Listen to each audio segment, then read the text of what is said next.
Hello all, we are group number 3 and our group members consist of Adarsh Unni, Megha LS, Nived Ravindran, Sumita S and myself Christina. So today we are here to talk about psychographics. So what is psychographics? Psychographics is a study of consumers based on their activities, opinions and interest. They not just focuses on the general demographic data such as age, gender or race, but psychographics seeks to understand the cognitive factors that influence consumers' behavior. So some of these factors are their emotional responses, their motivation, our inherent attitudes, moral, ethical and political values, prejudice and so on.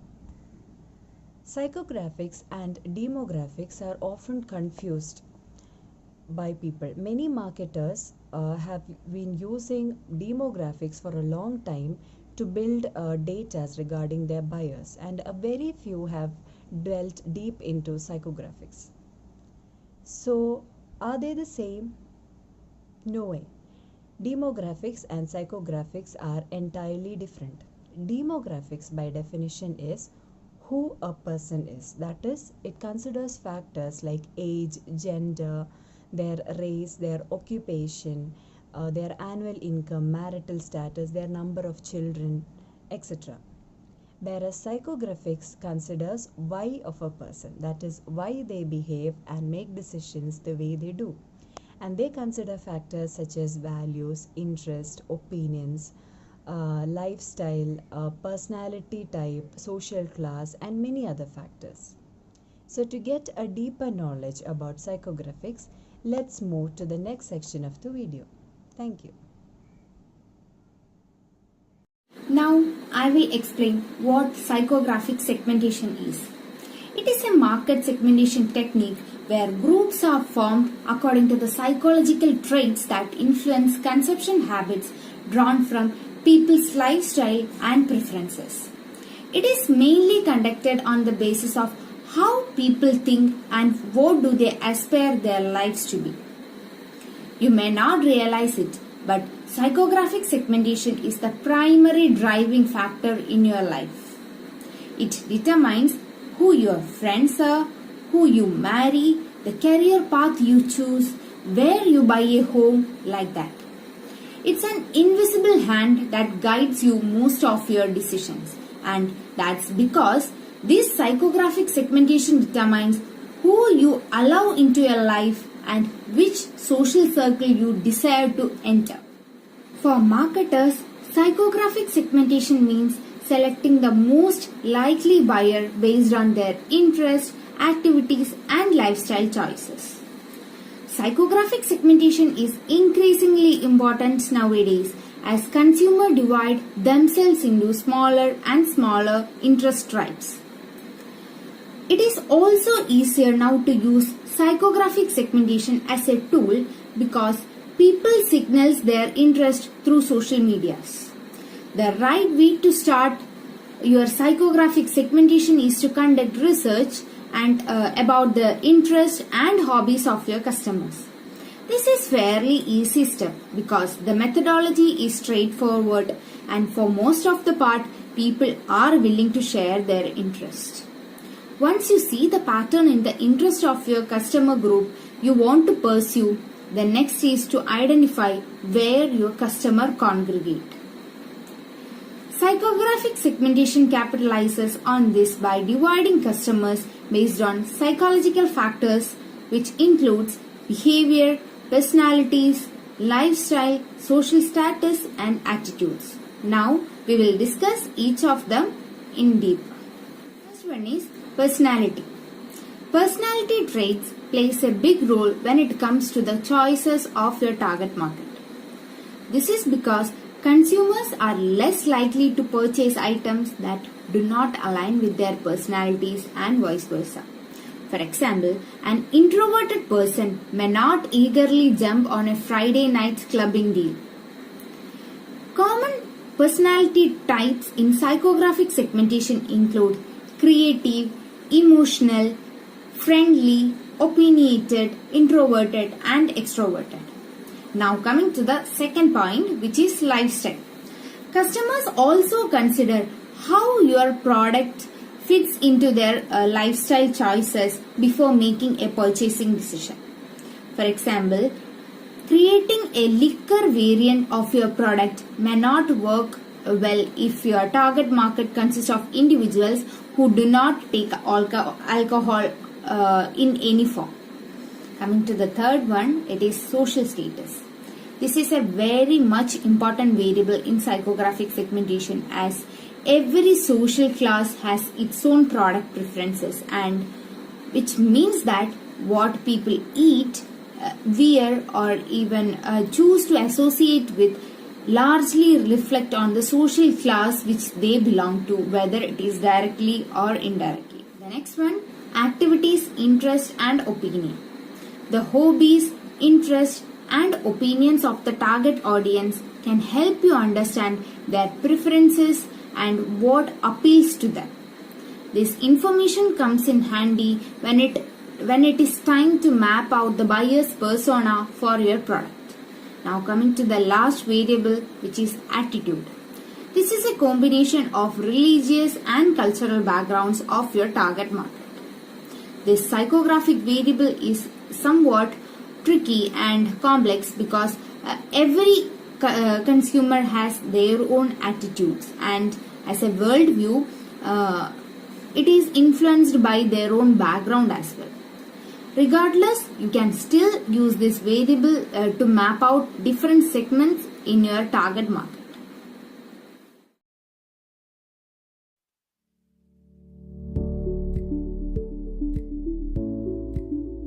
The task of acquiring quality talent has become much more difficult since unemployment plummeted to below 4% last year. In many areas, talent shortages have made positions even harder to fill. Companies have had to get creative about how to find and identify talent. It just isn't easy as it's to be, which means more effort is required.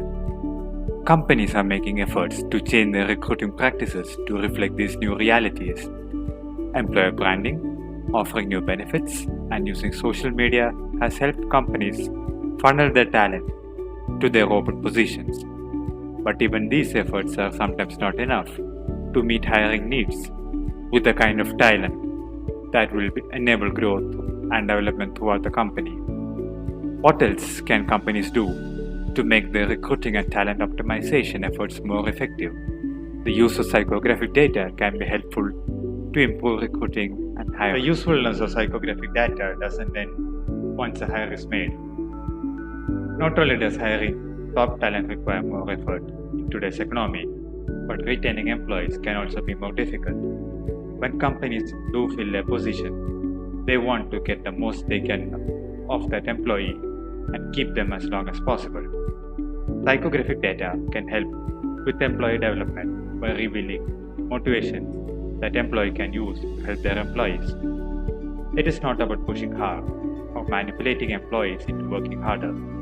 These tactics are likely to have the opposite effect from what is intended. Instead, psychographic data can help companies make work easier and more enjoyable for their employees.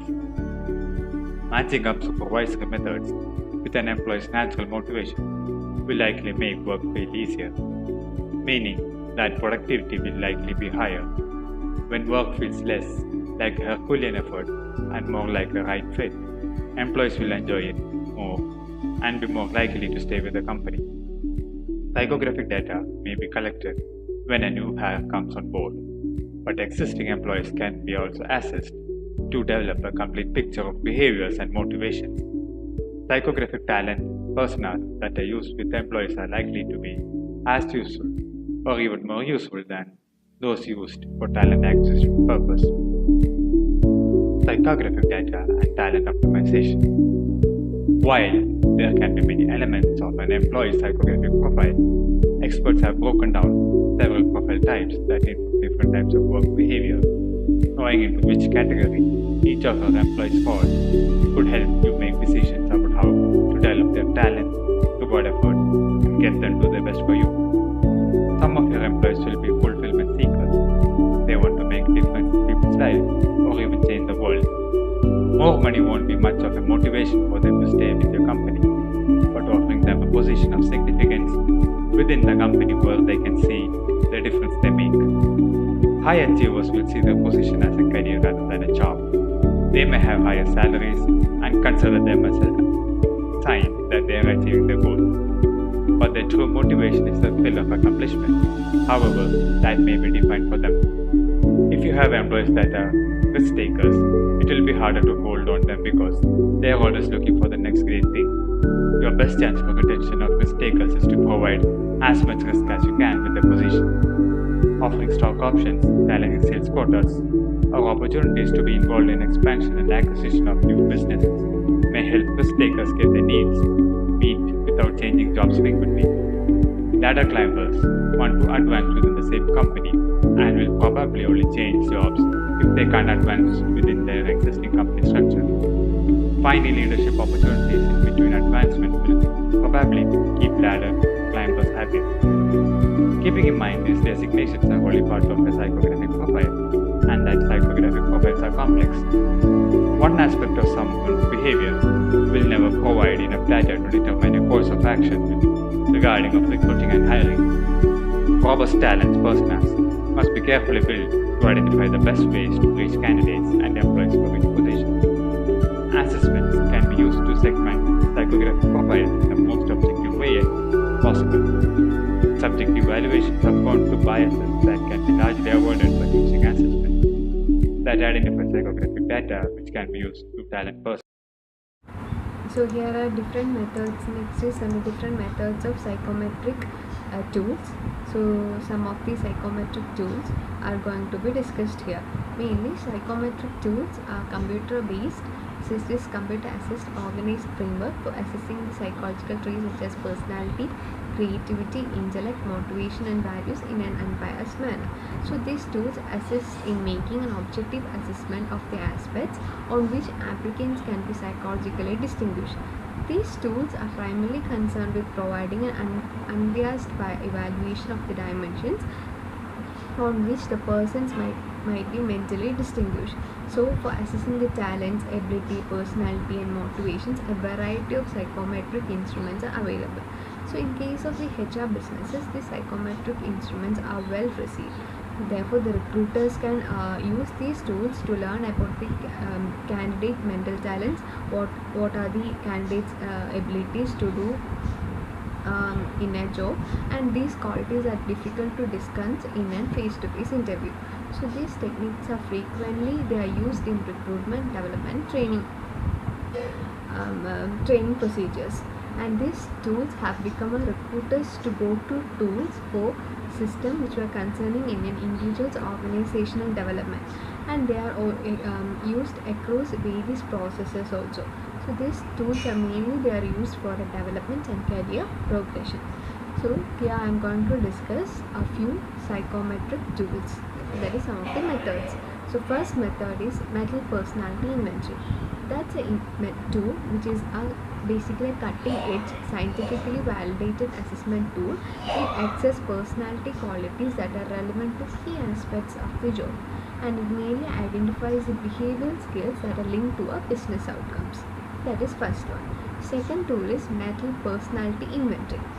That's a tool which is used for assessing a candidate's potential and development mindset based on personality traits and working preferences, which all emphasize on their behavioral preferences. The third tool is mental dark personality inventory.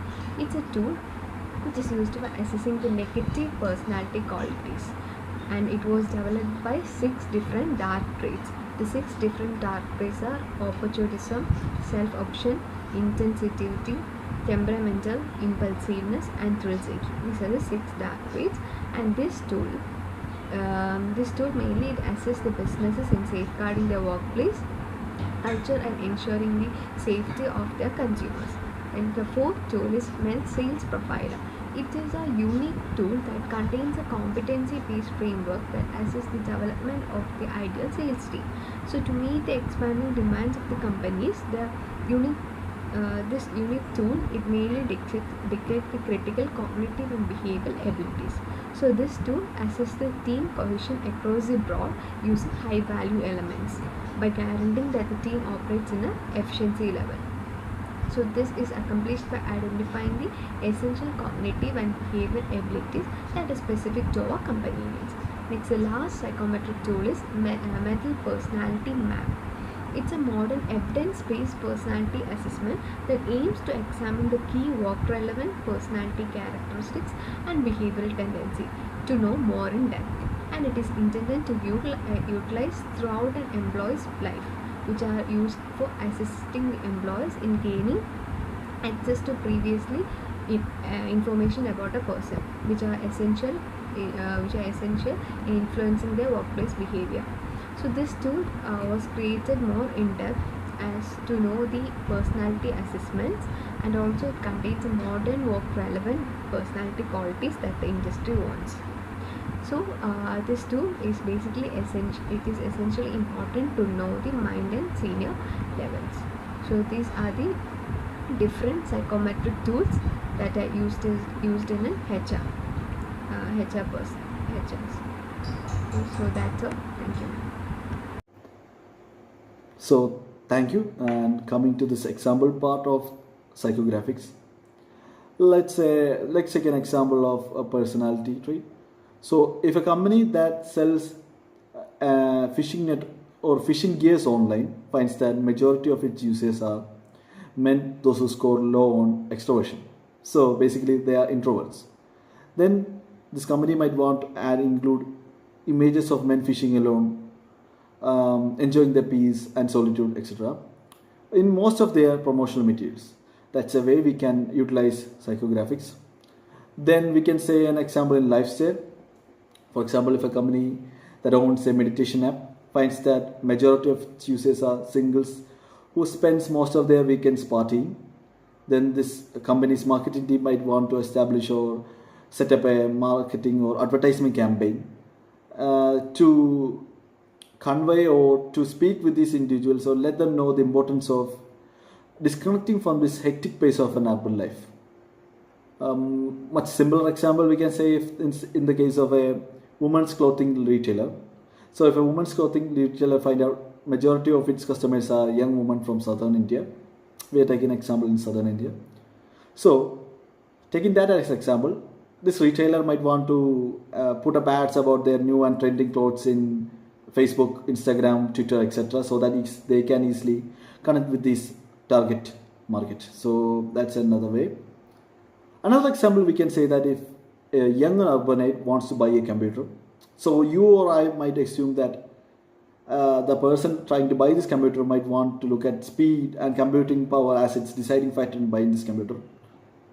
But what if it's not the necessary factor of him or her buying a computer? So what if the prestige that comes from buying a MacBook Pro or the feeling of its sleek design inside that gives them or that is the deciding factor of them buying a computer? We might know that until we have a correct psychographic study about them. So these are all examples in which psychographics can be utilized. So psychographics is basically a quantitative methodology of studying consumers based on their 5 psychological characteristics and traits such as their values, desires, goals, interests, and lifestyle choices, of course. And psychographics in marketing focus on understanding this consumer's emotions and values so that you can market them more accurately among themselves. So that's about from our group. Thank you.